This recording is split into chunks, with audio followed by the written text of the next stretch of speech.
Okay.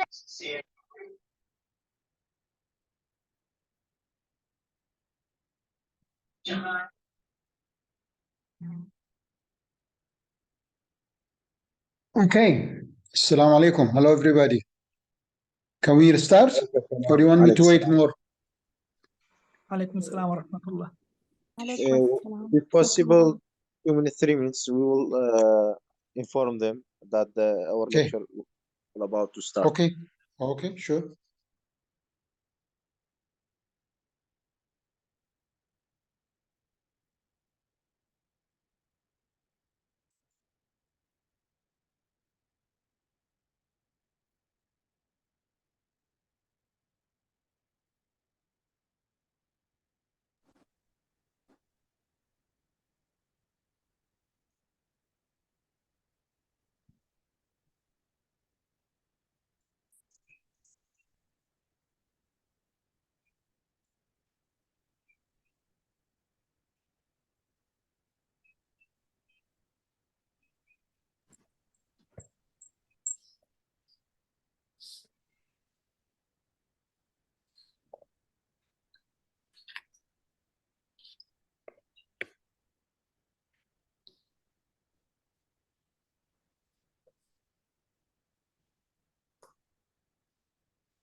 I think we can start.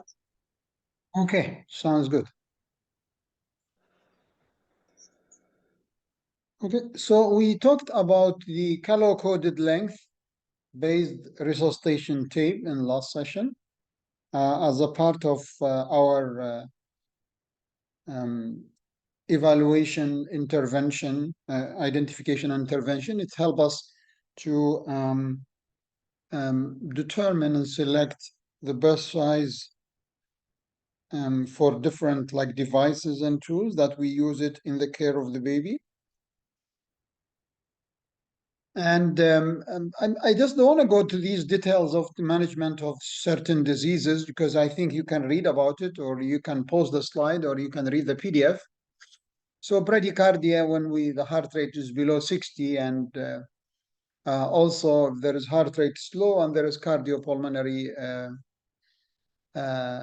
compromise and decompensate. It can be primary due to a problem in the conductive system or in the myocardium, or secondary, that's symptoms not related to the heart but compromise the heart. It can present with different clinical presentations, and there are many types. It can be sinus brady, it can be heart block, and there is an algorithm on how to treat heart rate. But basically, if you are at rest or below, then below 60, then you need to do cardiopulmonary resuscitate, and you do A, B, C, D.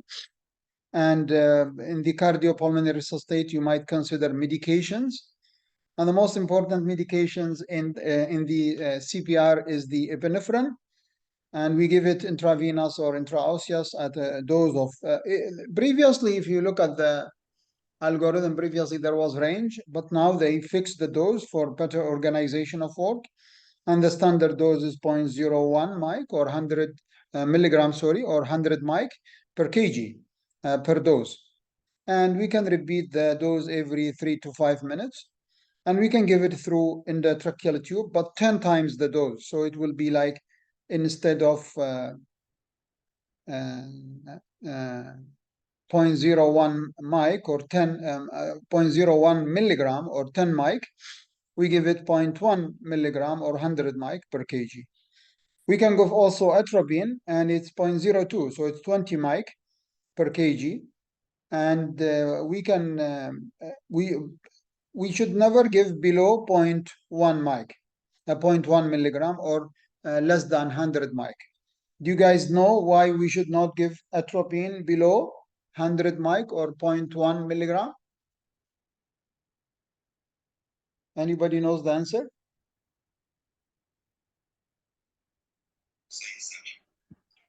Especially fourth year going to the exam?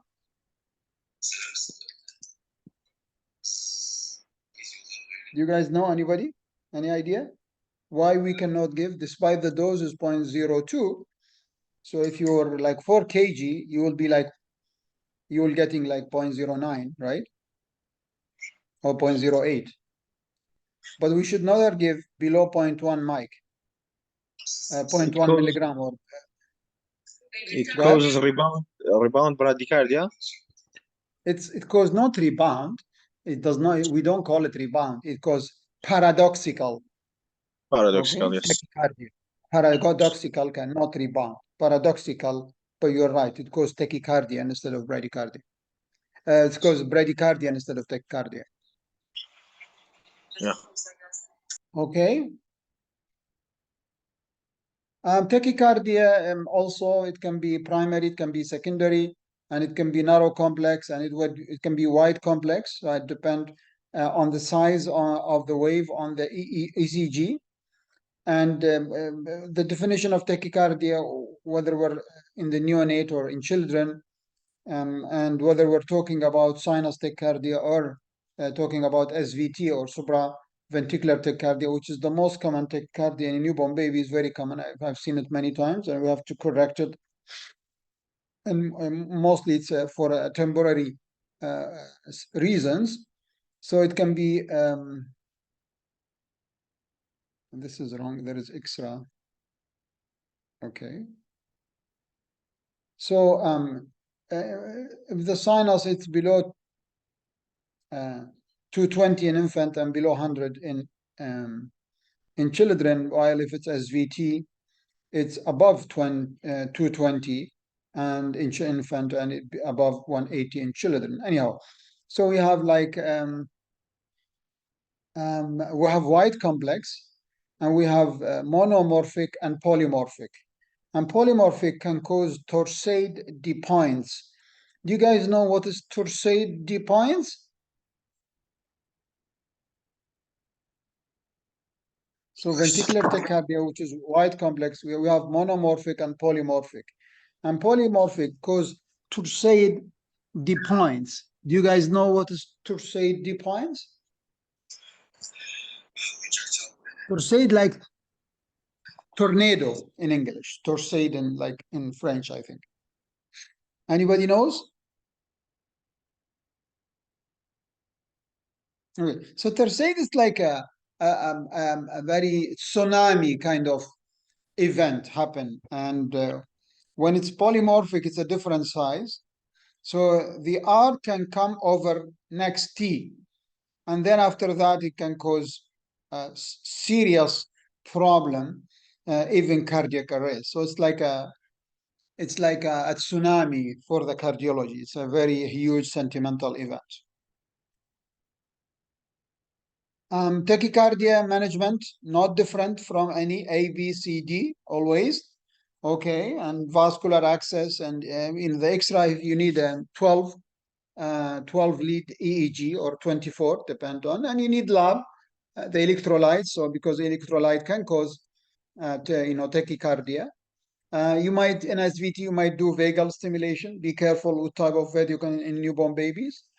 And we might do cardioversion. What is the difference between cardioversion and DC shock? Anybody knows? So now sometimes you see a word cardioversion. Sometimes you say DC shock, right? Dear doctor, It's like changing the rhythm, while DC you can give it in unrhythmic, in pulseless.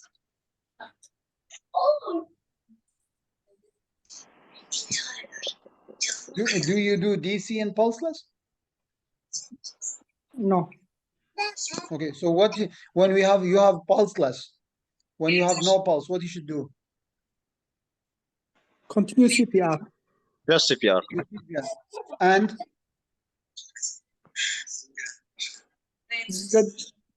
The difference epinephrine. is synchronization. And you give epinephrine once you have like you have pulse, you can do DC shock. Okay. Okay. So I want you, yes, Hauras, you have a comment? Just another explanation. DC can be used for asynchronized, or the defibrillation for synchronized. She was like she was right. Cardioversion is changing the rhythm, and DC shock is, so she was not correct for the DC shock. What is DC shock?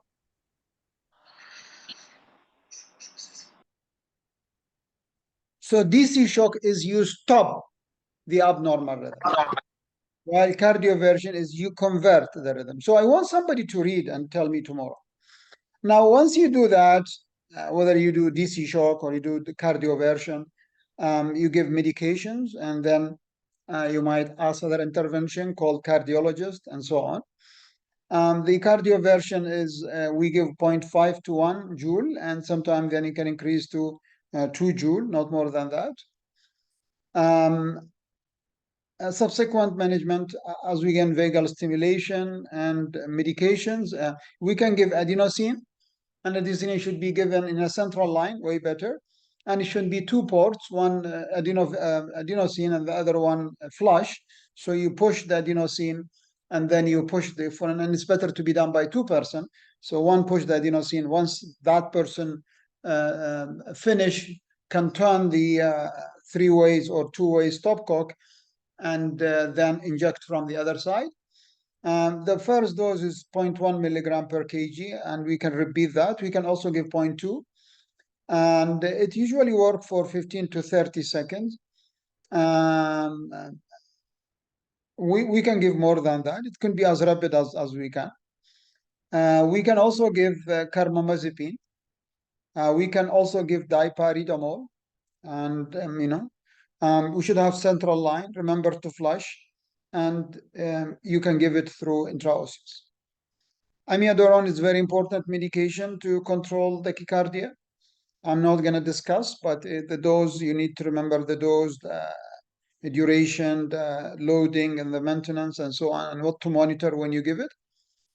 Procainamide can be used, lidocaine, magnesium sulfate, all these medications. I don't think I will, spend time, because I want, it's not the purpose to give you that tachyarrhythmia or bradyarrhythmia. Then we will host some cardiology to give us that talk. And I'm not the person who's the best giving you about, a rhythm, but I'm here also to teach you how to treat sick baby. But you guys need to remember that, and you probably need to consult cardiologist for opinion. Now, if there is heart failure due to tachypnea, we might consider digoxin, and we have to grade the heart failure, whether it's a clinical or echo. We can consider beta blocker and calcium channel blocker. Now, it's remember to memorize the algorithm for pediatric tachycardia with pulse and and poor perfusion or pulseless, and how to manage and reach to the end. And the most important medication need to be remembered: the adenosine, the amiodarone, and procainamide. Now, also we have the algorithm of cardiac arrest. Remember, we've talked about, it can be respiratory through respiratory distress, then failure, then cardiorespiratory failure. It can be circulation shock, or it can be a sudden cardiac stop beating, and all lead to cardiac arrest. there are two pathways of cardiac arrest in pediatric: hypoxia, asphyxia, and then cause cardiac arrest, or sudden cardiac arrest due to arrhythmia, which is usually rare. The causes is we have the H and T's causes. So H causes of a cardiac arrest is hypovolemia, hypoxia, hypoglycemia, hypokalemia, hyperkalemia, and hypothermia. And T's are tension, pneumothorax, tamponade, toxin, thrombosis, and of the pulmonary and the coronary. Signs: unresponsive, not breathing, color change, no pulse. Okay. Now, when we say asystole, it stands still, there is no beat, or sometimes there is electrical activity, but there is no pulse, so we call pulseless electrical activity, all consider cardiac arrest. So we have asystole, pulseless electrical activity, and there is a characteristic on ECG, so it's wide QRS, low amplitude T wave, and prolonged PR and QT interval. There might be dissociation between the atrial and ventricular rhythm. It can be complete heart block. Also, ventricular arrhythmia consider arrest rhythm because it's the ventricle is beating, but there is no cardiac output. And there is something called pulseless ventricular tachycardia. So ventricular fibrillation and pulseless ventricular tachycardia, including the Torsades de points, which is the polymorphic tachycardia. The management, no difference, ABCD, but remember circulation in the CPR before the air and breathing. So it's the CAP, DEF. Okay. Please consider that the medication can be given through IV, IO, and endotracheal. And remember, the endotracheal dose is 10 times. Remember ventilation and defibrillation when we have any arrhythm which is non-functional. So any rhythm with one functional need need DC shock or defibrillation. And any pulse which is functional, that means there is cardiac output, called cardioversion. The medications can be epinephrine, vasopressin, imidorine, lidocaine, magnesium sulfate, atropine, calcium, and sodium bicarb. Now, the cardiac arrest can be in the hospital, can be outside the hospital. Most common cause of outside cause is upper airway obstruction, lower airway obstruction, disordered controlled breathing, lung tissue disease. So it's the same inside and outside. Shock can cause hypovolemia, cardiogenic shock, distributive shock. In the hospital, these hypovolemic distributive cardiotoxicology is my common, but because the baby in, there are other causes that usually we don't discover it in the outpatient, is metabolic and electrolyte. Sudden infant death syndrome is a common cause in outside arrhythmia, trauma, drowning, while inside these are not common because no way the baby will get trauma or drowning or sudden infant death, because we monitor the baby as a cause of in-hospital cardiac arrest. But the most common most common cause of sudden is the arrhythmia. So remember, any disease of sudden onset, any disease of sudden onset, any symptom of sudden onset, what's your first differential diagnosis?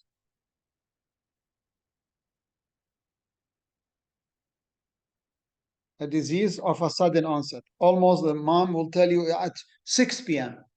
or at midday or after the dinner. So it's very clear, acute onset. Do you guys know? You mean in general? Here's my advice to you, Howard. Don't answer by questions. I'm asking question. What are the most common cause? What is the reason question, for not a clear. symptom that is very sudden? Very sudden. The mom or the dad can tell you exactly the time of starting the symptom. What is the usual cause?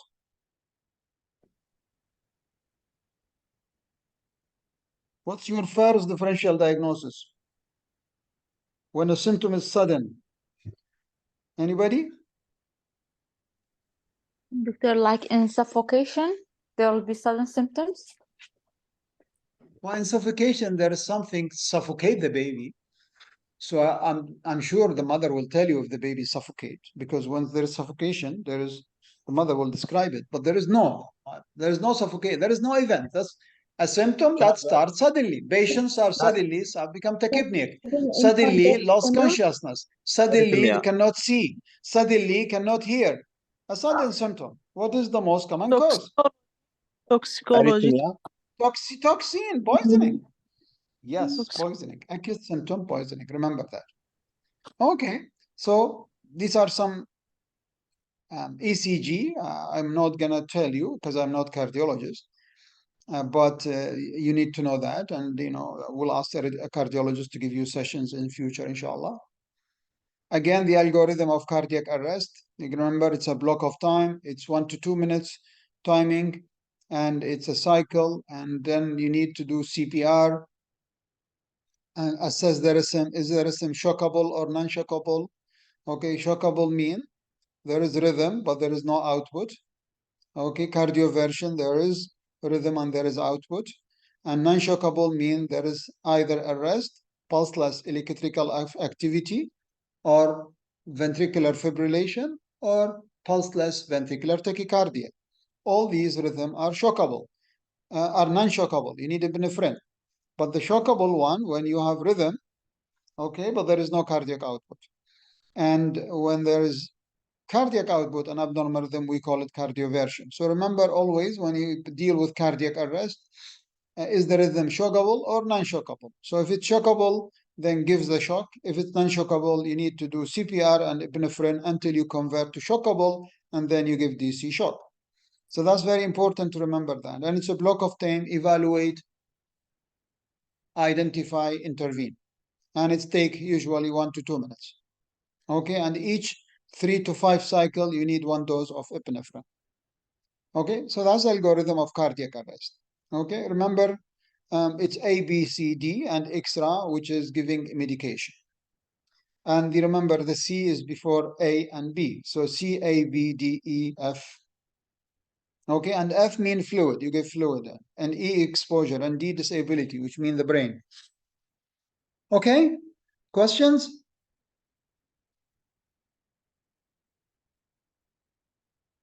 Questions? Okay. Causes of cardiac arrest and how, sorry, the best of cardiac arrest is high quality CPR, and to monitor your CPR, monitor your saturation by pulse oximetry. And if you have NIRS, near infrared spectroscopy, you can monitor the tissue oxygenation. You can measure the CO2 by capnography. Remember your algorithm. It's a block of time, 1 to 2 minutes. Evaluate, identify, intervene, shockable, non-shockable, okay, and CPR, and when to give epinephrine. And remember, epinephrine can be given IV, IO, and intratracheal. Remember defibrillation, cardioversion, okay. Remember other medications to convert. Remember your sodium bicarb. And please remember, normal saline is not part of resuscitation. You give normal saline only to prime the circulation.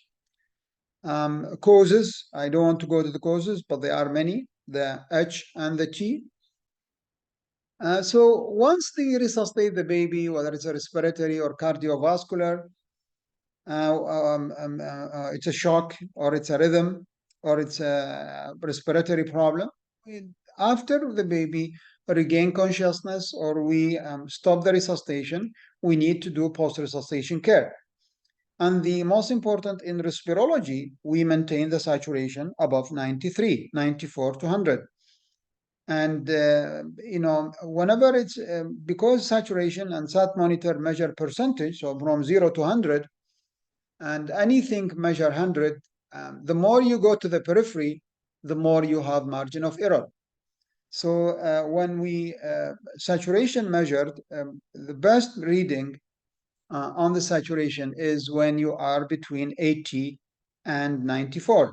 Above 94, below 80, you have a big margin of error. Okay, so 94, 95, 96, 99, and 97, 98, 100 are all the same. You don't know what's the exact PaO. And remember, saturation measure the oxyhemoglobin, while the partial pressure, the PiO2 and blood gas, measure the gas in the plasma. So usually when you have 94, the usual partial pressure of oxygen between 80 and 500 millimeter mercury. And so remember, please, the more you give oxygen, you get more injury. You get first, Allah created us in 21%. The reason is because we cannot get rid of oxygen from our body. And if we don't, then it change to oxygen radicals. Once it changes to oxygen radical, it accumulates in the body and causes inflammation. So it causes myocarditis, encephalitis, enteritis, pneumonitis, ophthalmitis, okay, nephritis. And if you continue doing that within 48 or you know, I think maximum human being can tolerate oxygen of 4 days, the patient will die. So please don't give pure oxygen. Do you guys remember the human right for oxygen? Anybody remember that?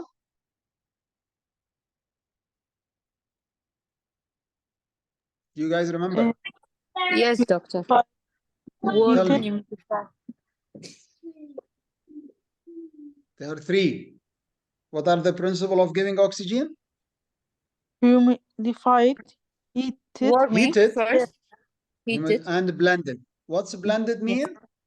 You combine it with air. Why? Because you need to give the flow from the air. And you need to give oxygen. And once you need oxygen more than 30% for more than 15 minutes, then you have a problem.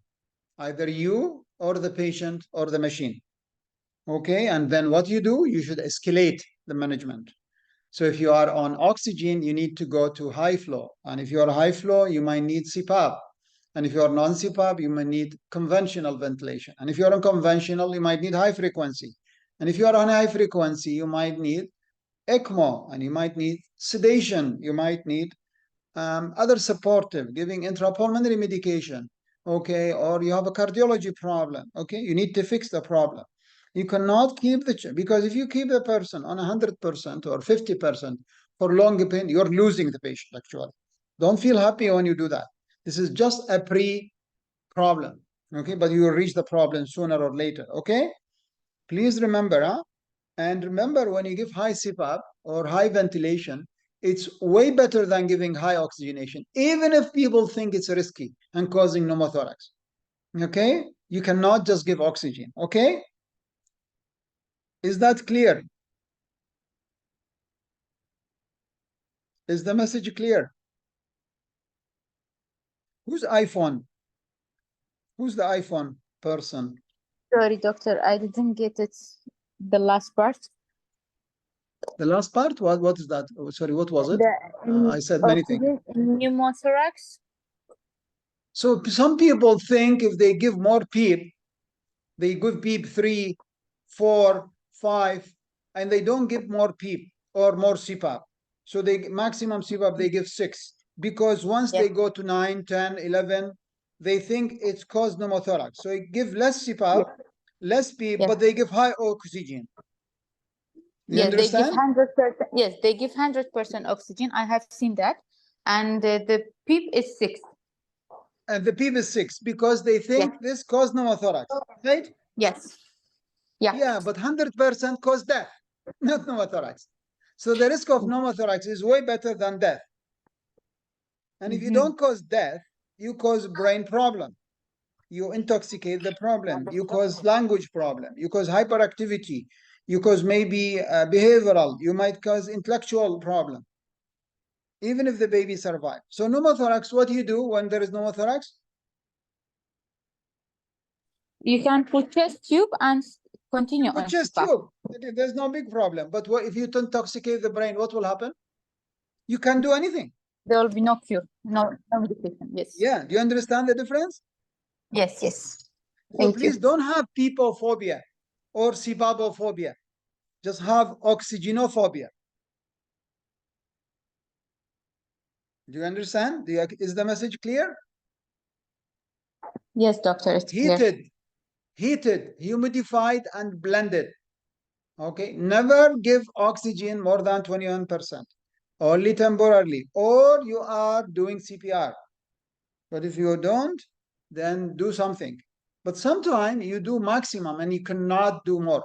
You have to give 100% oxygen when you maximize the support. Or you tell the parent, then I'm giving 100%, this is not good, but I don't have other options.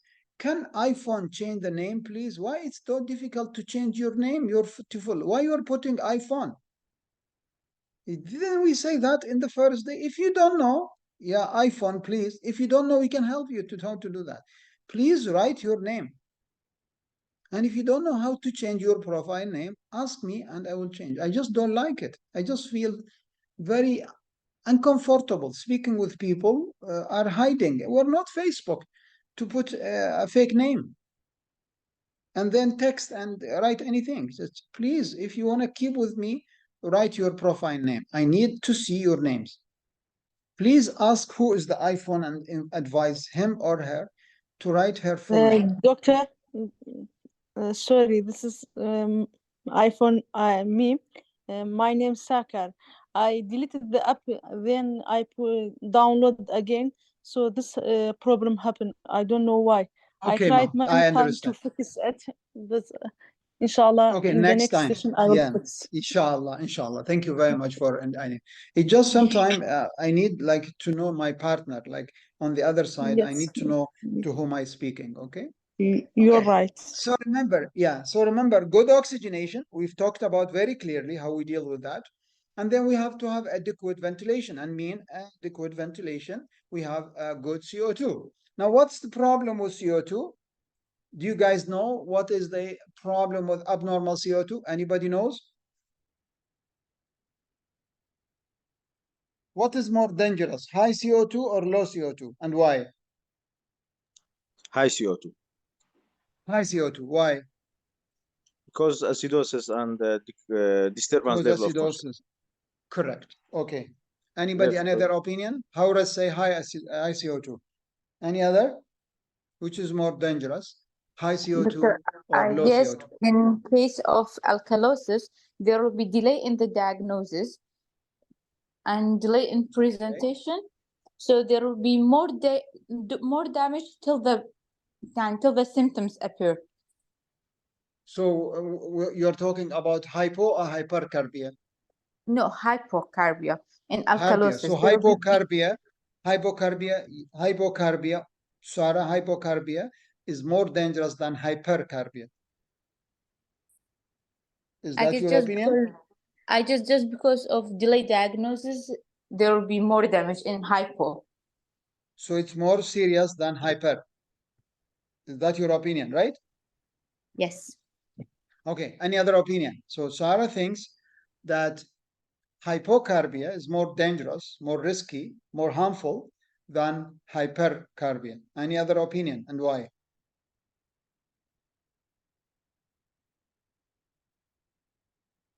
Okay, so let me answer the question. First, hypercarbia can cause acidosis, respiratory acidosis. Respiratory causes can cause hypotension, and it can cause more complication with perfusion. Okay, so that's very, very true. But it takes too long to do that, and we can have many ways to correct. Now, the problem with hypocarbia is not delay diagnosis, it causes low cerebral perfusion. It decreases the cerebral perfusion and it causes cerebral damage. Okay, so if you have hypocarbia, it's very dangerous. It's really dangerous to have hypocarbia. So please, and sometime when I investigate in the Emirate, I investigate some death, I found that there is the CO2 was 14 for 24 hours and there was no action. Okay, so it's very important to remember that hypocarbia is almost triple as danger as hypercarbia. The reason is because it interferes with cerebral flow and it can cause brain damage even with good cardiac output and normal blood pressure and good perfusion. And remember that the perfusion depend on the flow and also the diameter of the blood vessels. And because the diameters of blood vessels in the brain are very small, so the diameter is very negligible. And therefore, the perfusion depend on the flow, while in the body it depend on the flow and the diameter of the blood vessels. So the brain are flow dependent for oxygenation and substrate. And remember, brain need two things continuous, need oxygen and need glucose. Okay, continuous. So we fast, but always we have gluconeogenesis to convert fat, protein to sugar, and also convert polysaccharide to sugar for constant supply of the brain. And because the diameter of blood vessels in the brain are very tiny, therefore the perfusion of the flow of the blood to the brain depend on the flow, and it's very flow. And one of the causes of interference with the flow is the low CO2. So low CO2 cause low perfusion and interfere with it. So it's very important. One of the causes of PVL, periventricular leukomalacia, in premature babies who is ventilated is low CO2. Is that clear?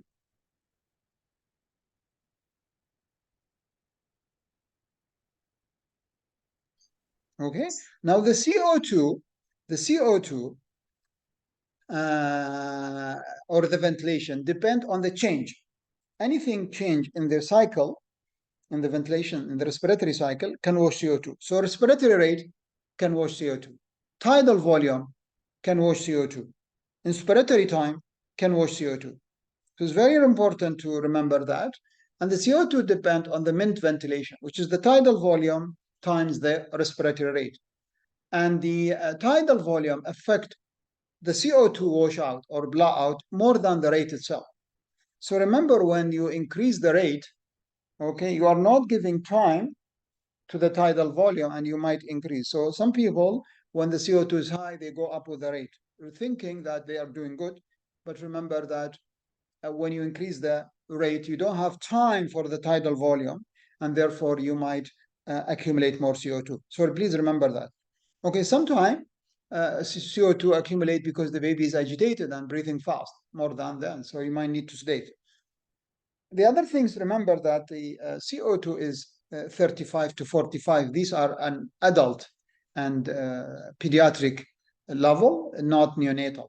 So a neonate you might have more extreme. So if you have a 26 weeks, he has a premature lung and insufficient. So it's like asking a 5 years old to fight a 20-year-old martial art person. Okay, so you can't ask a weak person to do more than expected. And that's why with time we develop something called permissive hypercarbia, which means as far as your blood pressure is okay, your pH are correctable, the baby is okay, you are on room air, even if CO2 is 55 or 50 or 52 or 49, you accept it. So in neonatology especially, we change the practice from saying normal values to acceptable values. And then we've changed from acceptable values to permissible values.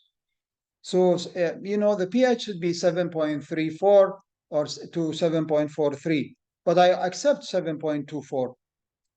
I don't need to go to 7.34, but I accept 7.24 or 7.25. As far as I think that's what we call it permissive values.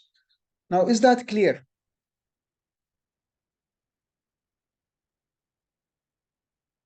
Clear? Sarah, Soma, Auraz, is that clear? Are these messages are clear? Yes. Yes, dear doctor. And remember also when CO2 accumulate, remember Mr. Soba, DOP, or the DOP, D-O-P-E. So displacement of the ETT. Once the TV is in, you will have leak on the ventilator, and you will not have loops and you will not have loops and graphics. And also there might be obstruction. So you have dislodge, obstruction, okay, pressure problem. So the ventilator are not, and equipment failure. So Mr. Dopey wants you to accumulate. Remember that, huh? And always when you have a high level So the ETT is at the tip of the larynx, or below the carina, and sometimes you go selective intubation where the tube selectively goes to one side. So the tube level also can having a CO2 problem. So you always need to verify the ETT by X-ray. And now I'm moving from X-ray to ultrasound.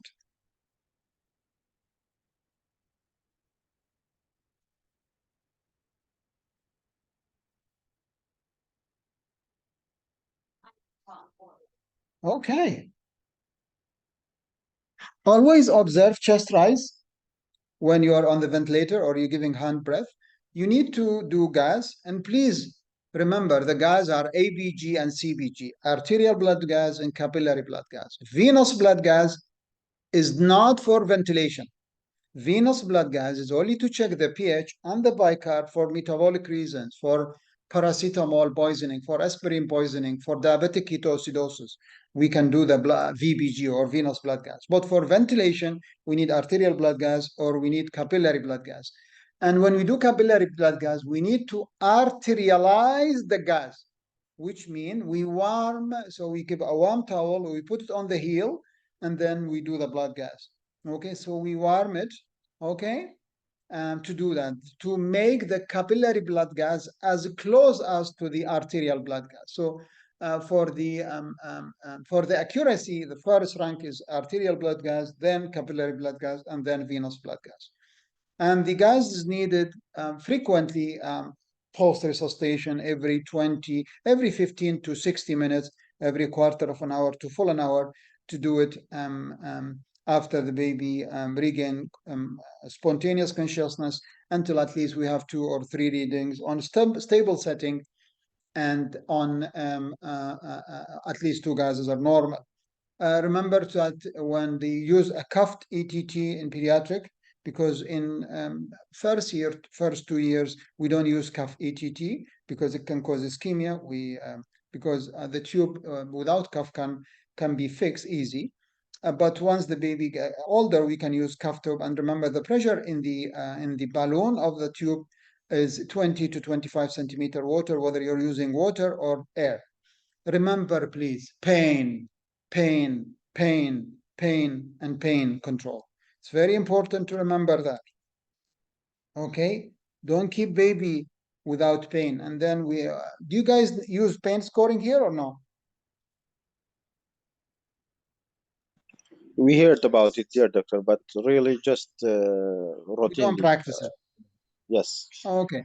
So in intensive care, we have to score the pain every 2 hours. And I use NIPS. So I will teach you, or sometimes I use Finnegan. The importance of Finnegan and difference from NIPS is we can use it for NAS syndrome. Do you guys know what is NAS syndrome?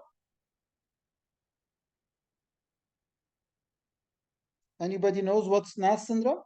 NAS syndrome? Have you heard about NAS syndrome?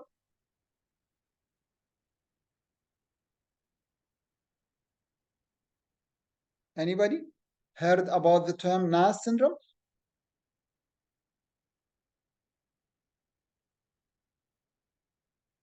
Neonatal abstinence syndrome, NAS syndrome, neonatal abstinence syndrome. Have you heard about it?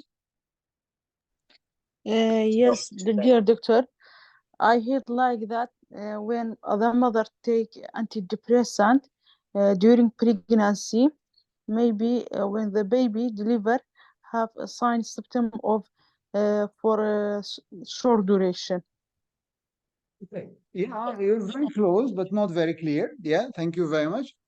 So NAS syndrome, when the mother is on medications or on illicit drug.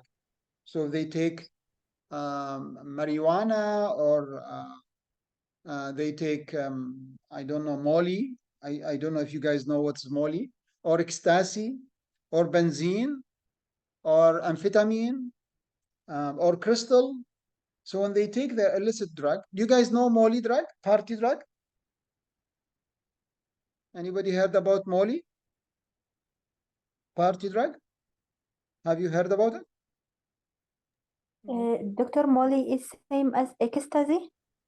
No, Molly is a combination of 3 drugs. It's called party drug. So before 2012, they call it Molly, and after 2012, they call it a party drug. So one day I was in Canada. I just arrived in Canada. So then I rented a place in called Holiday Tower, like a furnished apartment. That was like 2010.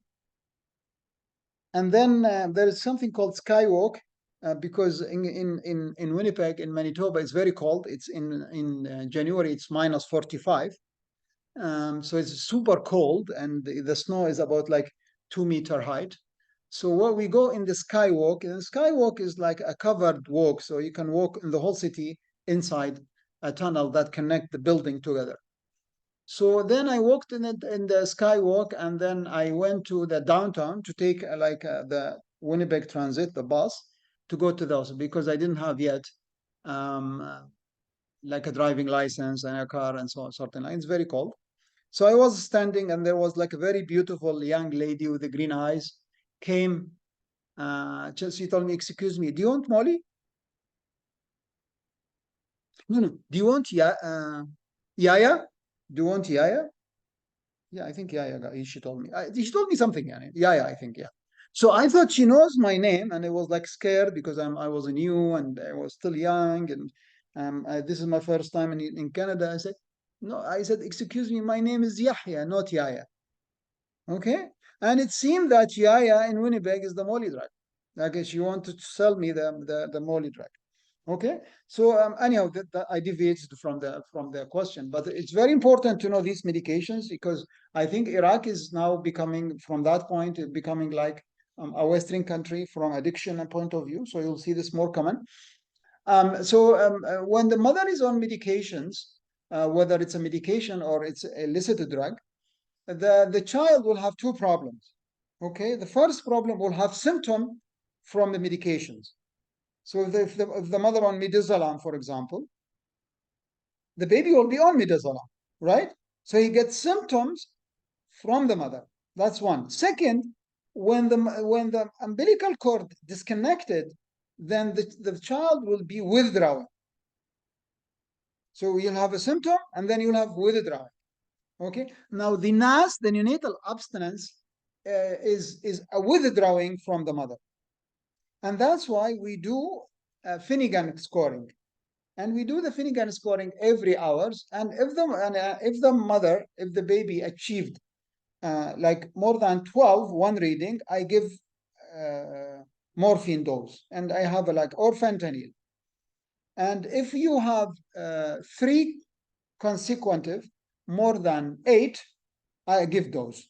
And if you have a total of 12 in 24 hours, I give morphine. And if baby receive 3 boluses of morphine, I put the baby on maintenance dose, and then I start to wean. And then I might add adjunct such as clonidine or dexmedetomidine to treat, or sometimes I use phenobarbital. It depends on the situation, and sometimes I use chloral hydrate. So Finnegan is very good for pain scoring, but also very, very good for NAS. But NIPS is more for pain control. So please remember pain control. Also, you might remember sedation, such as midazolam. Midazolam is very important for infusion, and lorazepam is very important for interrupted scheduled doses. But remember, lorazepam can cause myoclonic jerk in a premature baby. We can use phenobarbital. We will have a session about pain control, pharmacological, non-pharmacological, and sedation. Now, if the baby is still fighting the ventilator and you have accumulating CO2, you might need to consider a neuromuscular blocker. Should I stop here or continue? I have 10 more minutes to be like 1 hour session. We started late, so we have 15 minutes.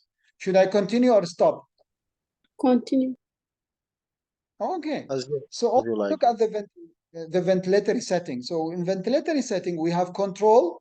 Remember, volume control, pressure control. Okay, we have the mode, and the mode depend on 2 First, on the type of breath, and you guys remember we said we have 3 types of breath. We have assisted breath, we have spontaneous breath, and we have mandatory breath. Mandatory breath provided by the machine, spontaneous done by the baby, assisted started by the baby and completed by the machine. Okay, so type of breath, and also the variables. So we have many variables. We have phase variable. The phase variable is the variable that change the respiratory cycle. So you have starting of inhalation, ending of inhalation, pause, starting of exhalation, ending of exhalation, pause. These are called phase variables. So we have inspiratory time, we have expiratory time. Okay, these are all phase variables. Okay. We have other variables that we call it independent variables, variables that you set from the machine. And there is dependent variable, the variables that result from interaction of the baby with the machine.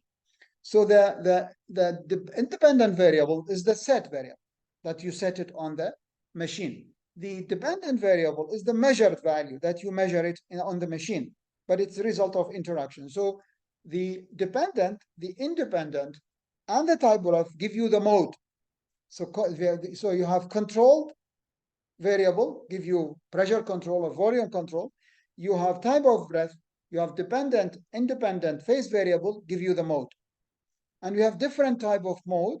And the mode will tell you the way of interaction between the baby and the machine. So we have assisted control, which means the machine will assist the baby, assisted, and will give also whatever control you set.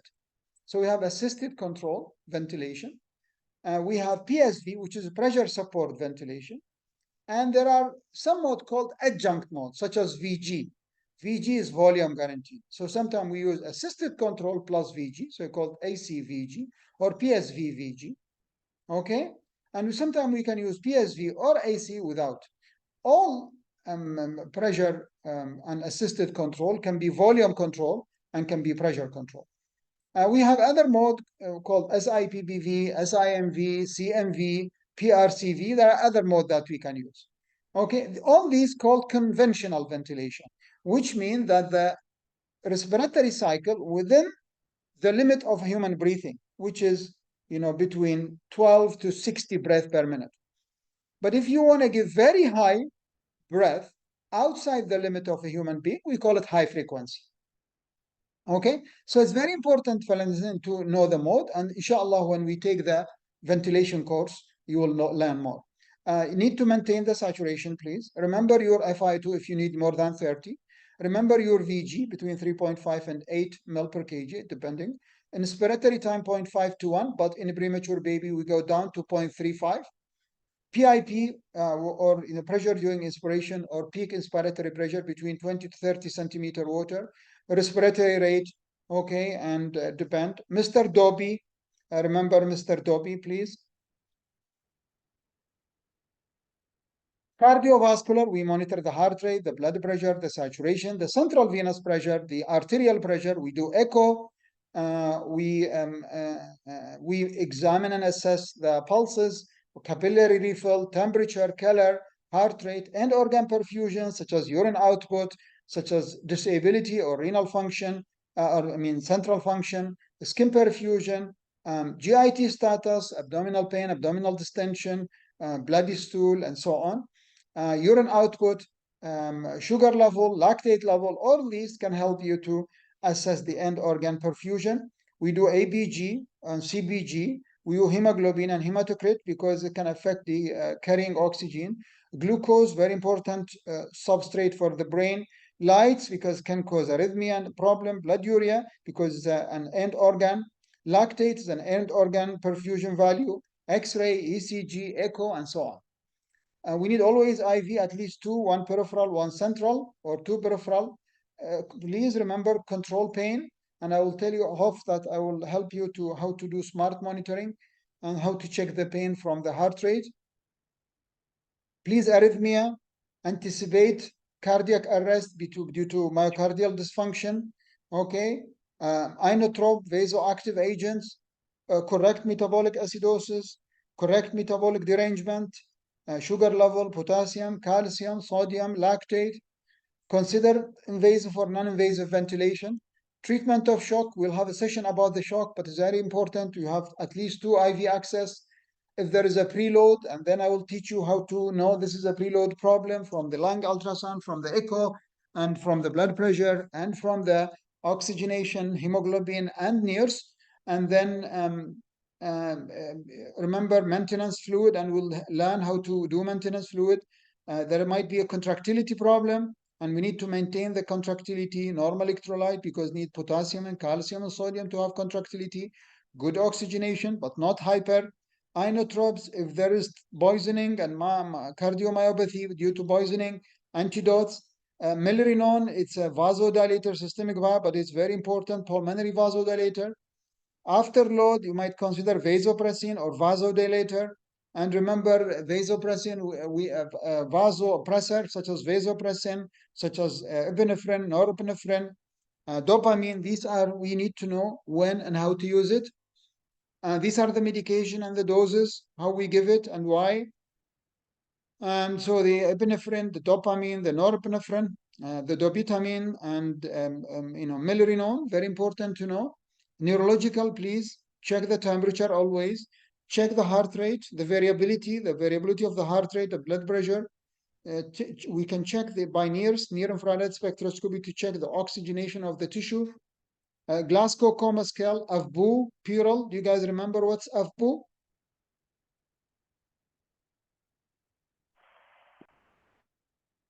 Anybody remember what's AFBU? Yes, doctor. Yeah, tell me.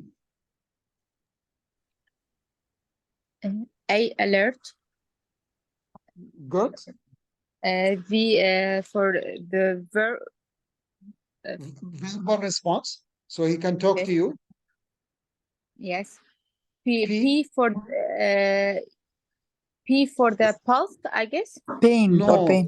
localized pain. Yes. The person can localize the pain. Okay? You Yes. Unresponsive. are responsive. And Piral?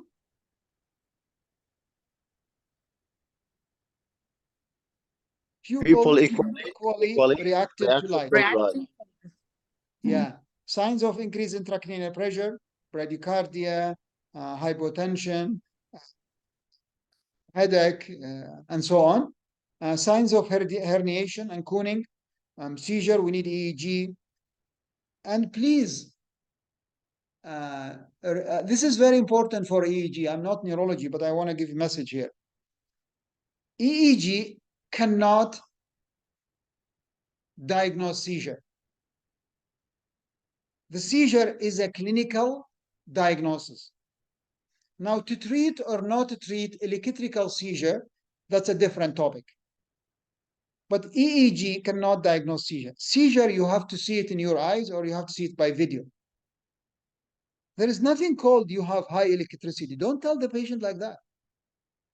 لا تجهلون المريض ولا تقولوا لي المريض ما يفهم. لا تقولوا لي المريض ما يفهم ولازم شو اسمه. ما لكم دخل يفهم ما يفهم. انتوا لازم تقول المسج صح. لا تستخدم التجهيل الطبي. عنده نقص اكسجين سويتوا له سي تي سكان وعنده او عنده كهربائيه زايده بالدماغ. ماكو هيك كلام. عنده سيجر او ما عنده سيجر. That's the remember this, please. Don't do that. What is the benefit of EEG then? Anybody can tell me? Why we do EEG? Follow-up. Only in special rhythms for the treatment. We have to do EEG whenever we suspect convulsion. Why we do EEG?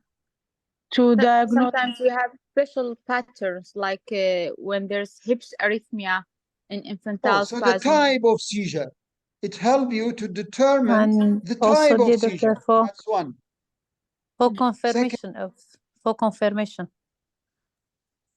No, the seizure diagnosed by clinical. It cannot confirm by For follow-up EEG. and to stop medication for follow-up and Yes, it can help you to select medications. Okay, so one, it tells you the type of seizure. Second, it can help you to select the medication. And third, it helps you to wean or and stop increase the medication. medication. But EEG cannot diagnose seizure. You need to understand that. Although Sorry, it dear cannot doctor. exclude two. Sometimes, Go ahead. sorry, doctor. Sometimes the patient come say there's an abnormal movement and there's no video. You just send to EEG to confirm that. I mean that. Yet it's true clinical. That is. You have abnormal movement. You abnormal movement. I have many patients comes to me, tics and diagnose as seizure. When you have abnormal movement, you need to say one thing. Is it seizure? Is it epileptic or non-epileptic? That's one.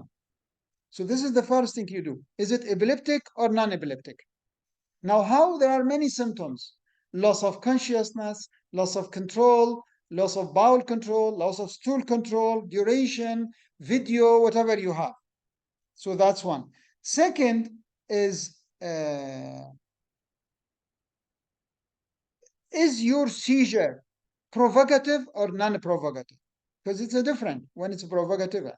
Third, is it one time or two times? Because one time seizure I don't treat. I personally, some people treat one seizure unprovocative. I treat only two seizures unprovocative. So if it's non-epileptic, then it's what's the time? Is it athetoid? Is it chorea? Is it tic? Is it myoclonus? Well, it's whatever it is. It's a tremor, whatever the abnormal movement. So when you come have a seizure, it's very simple. And I've seen many patients now, it's wrongly managed and giving medication for a long time, and they are not seizure. So please don't tell the patient عندك كهربائية زايدة. لا، ما يجوز. ما تقولون المريض عندك حساسية بالصدر، عندك ربو. The first step of management of asthma is to tell the patient. So, for example, I will tell you, when you say there is no conflict between Arab and Kurd, you cannot solve the problem because you're denying it. Or you say there is no problem between Sunni and Shia. You cannot solve it because you're denying it. You cannot manage asthma and you're lying to the patient. You have to tell the patient you have seizure, you have epilepsy. You don't tell him you have كهربائية زايدة. Don't tell him you have حساسية بالصدر. You have ربو. And the treatment of rabo is 6 steps. It's very important to say this message. It's very clearly. When the baby die, لازم تقولون للأهل ابنك مات. مو تقول له يعني فهمت علي؟ لازم تكون صراحة بالموضوع. هل الرسالة واضحة؟ لأن أنا شفت هالأشياء. يعني يجيني مريض wrong management of asthma. The only reason because they didn't tell him that it's asthma. I don't know if the doctor knows it's asthma, and I don't know if the doctor think that حساسية الصدر is different from asthma, but you need to be very careful because the first thing on management, you need to discuss it with the patient and send a clear message. عنده ضمور بالدماغ. Please don't tell this patient to the patient. There is nothing called عنده ضمور بالدماغ. And go to ICD-11. And if you find a code for brain atrophy, please come to me. There is no disease called brain atrophy. And brain atrophy is a radiological sign and it's subjective. For you, it's a brain atrophy. For me, it's not. And please, we only need 10% of the brain to function. So brain atrophy will not cause a problem. Don't tell patient who has a behavioral problem, you have brain atrophy. You have نقص oxygen. نقص oxygen cannot be diagnosed by CT scan or MRI. Be careful. نقص oxygen is only diagnosed by history. And to diagnose hypoxia insult, you only have to do the MRI between day 4 and day 7. Day 8, you cannot diagnose it. You just only can say increase intensity. I have to stop here. So please test, remember these things, huh? I'm going to stop here and then we'll continue next session. And I hope that I will move faster because I don't have much to add. So for the bladder, for the kidney, you need to check the urine output, electrolyte, gas, volume, and so on. GI, always remember liver function, billy, ammonia, very important, coagulation, pancreatic injury, amylase, lipase, bowel ischemia, perfusion, acid base, ultrasound, CT scan, gastric distension, ileus, hepatic failure, all this need to be the hematology, anemia, thrombocytopenia, coagulation problem. Remember that, please. external hemorrhage, CBC, INR, PT, BTT, D-dimer, fibrin, cipralumab, FFP, you need to give, you need packed RBC, platelet, factors, remember all that, huh? And then once you stabilize the baby, you need to think of transport. So the transport can be ground transport, can be flight transport, can be sea transport. And so remember that the team of transport, the doctor, the respiratory therapist, and nurse. If you don't have respiratory therapist like in Australia, you need 2 nurses, paramedics, pilot, the driver, the tools, the documentation, the receiving physician, the sending physician, the transferring hospital, the receiving hospital, and so on. Resuscitation medications. This is a list of resuscitation medication. We'll learn them in the future, inshallah. Supplies and doses, okay, different medication. Intubation equipment and sizes, very important to use color-coded chart. Anaphylaxis, I'm going to stop here at anaphylaxis, and then we'll continue next session from anaphylaxis. And from this, I will stop because I will have one more session, and then I will move to the ventilation course. Questions? A very important message to tell you. Please, when you go to exam and when you work with the doctors, do what they want from you. Okay? Don't take my message to them because they won't like it. So do whatever they want you, but keep in your mind that is the correct practice. So don't fail yourself in the exam because I gave you a message. Any question?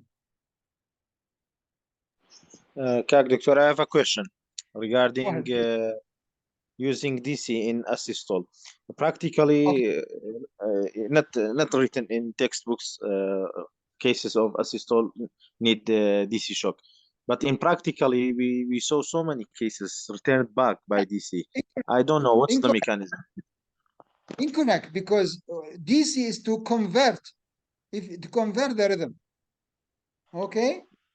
So Yeah, to have but DC, you need a rhythm. So you need to but create the rhythm. in my practical daily duty, I saw 2 to 3 cases asystole without pulse, even ECG asystole, returned back by DC shock.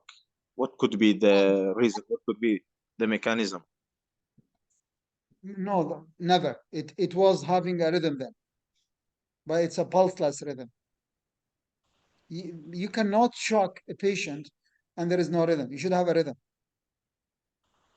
The DC shock cannot create the rhythm. It converts the rhythm only. To create the rhythm, you need a medication, an epinephrine. Go, Aram. I have a question.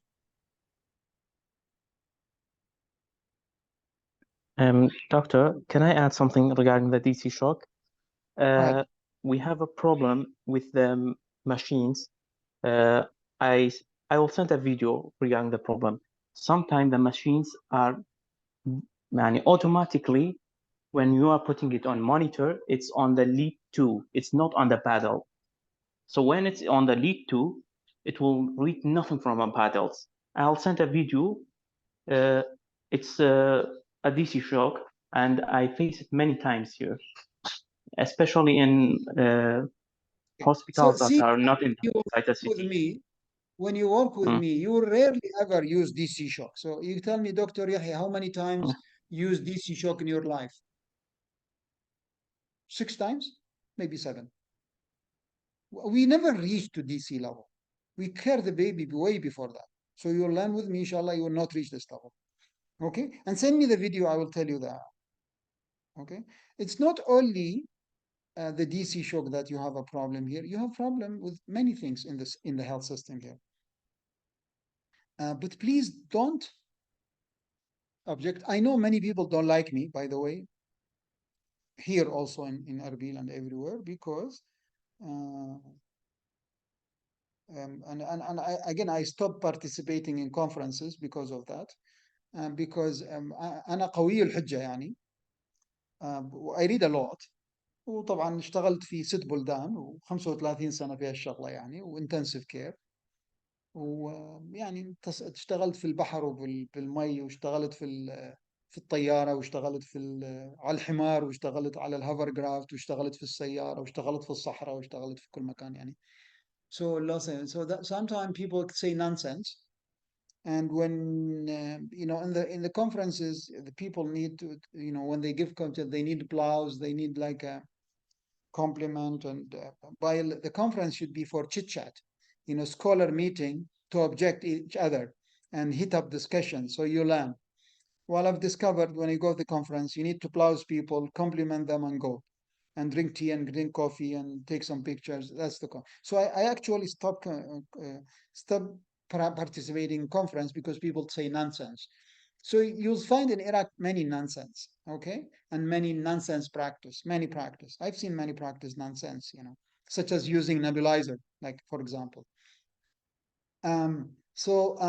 Please continue do whatever you're doing, okay, but please remember that when you are on your own and you're the decision maker, please remember the correct practice, okay. Sometimes few things you cannot correct, but most of things that sometimes you can correct. Regarding the DC shock, please remember that cardioversion when you have a rhythm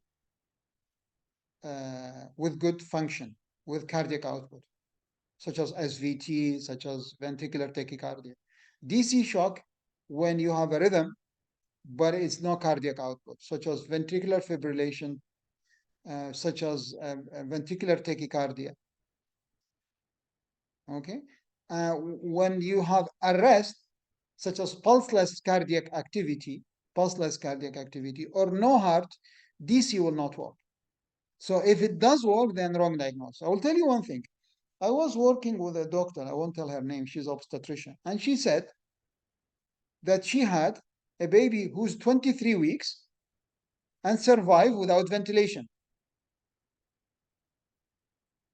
Okay? Now, do you believe that? No. Okay, so what happened here? Why 23 weeks was survived? Maybe she's saying the truth. But why at 23 weeks survive without ventilation? Do you know why? It's a wrong gestation. Yes. The baby is IUGR and wrong gestation. That's all. And then come and convince this lady that is impossible because this is against the fact of the life, because 23 weeks is unsurvivable. And you need lots of support to survive. And even with support, the death rate is 80%. So there is no point to discuss with this person. She deeply thinks she has no training, she has no neonatal experience, she's obstetrician, and she want to object me after 35 years, and I have 3 boards in neonatology and 3 fellowships, and I've done zillions of teaching, and I have zillions of conferences, and I have 70 publications, including Cochrane review. I have 2 Cochrane. I'm a Cochrane reviewer. And I work in almost 12 units, and I created 2 units, and now she's teaching me neonatology. So, you know, فماذا تفعل مع الجاهل؟ الجاهل شو تسوي له؟ سكوت. تقول له تسكت. Silent. Walk away. انت صح دكتور، انا صح. 23 week survive بمستشفى باربيل بالعراق. اوكي انت صح. انا غلطان. انتم مستشفى ممتازه وسرفايف. تروح تباوع على الانبوبات كلها وسخ مزنجره. زين ايش تحكي يعني what you should say، يعني الانبوبات مالتهم فيها زنجار يعني من الوسخ، يعني مو بس بيها بكتيريا، بيها زنجار يعني. تصور يعني. not sterile، يعني they don't sterile، مو بس not sterile، they don't even clean it. وتقول لي 23 week survive. وهي ما عندهم انكيوبيتر، هم عندهم ايسوليت يسموها. هنا المشكله الاخرى، تعال فهم واحد هاي الانكيوبيترز اللي موجوده بالمستشفيات is not incubators. These are isolates. Incubator mean can do incubation, means that it can be do like a uterus job. It means that you can provide 90% humidity. It means you have double wall isolation. It means that you have a frequency approved. Do you know what's frequency approved? Jela?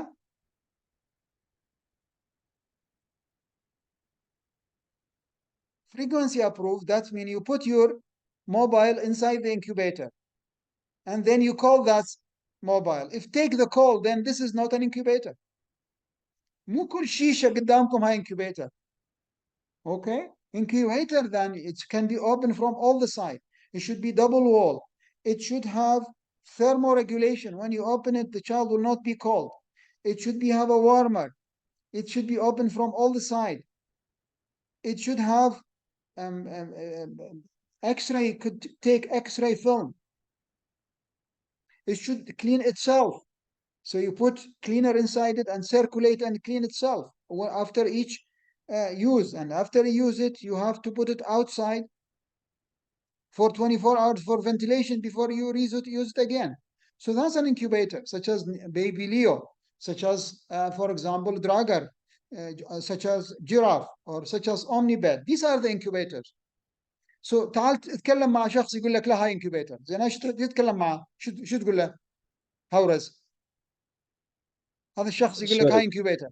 شو تقول له هذا؟ Silence. Yes. صح. Silence and walk away. تقدر تسوي شيء يعني. Yes. تمام؟ ما تقدر تسوي شيء. أنا مرة 1993 كنت في مستشفى اسمها اليرموك في بغداد. أوكي، كان مدير المستشفى اسمه الله يرحمه زيد عبد الكريم. فالكهرباء انقطعت. تمام؟ فالأكسجين اللي بالحائط وقف، فلازم الأطفال نحط لهم أكسجين. طبعا أنا ما أتذكر شنو I know the to practice or not، ما أتذكر شنو. المهم المساعد اللي موجود ما قبل يسوي تمريض ماكو، بس أنا وحدي وأنا إنتان.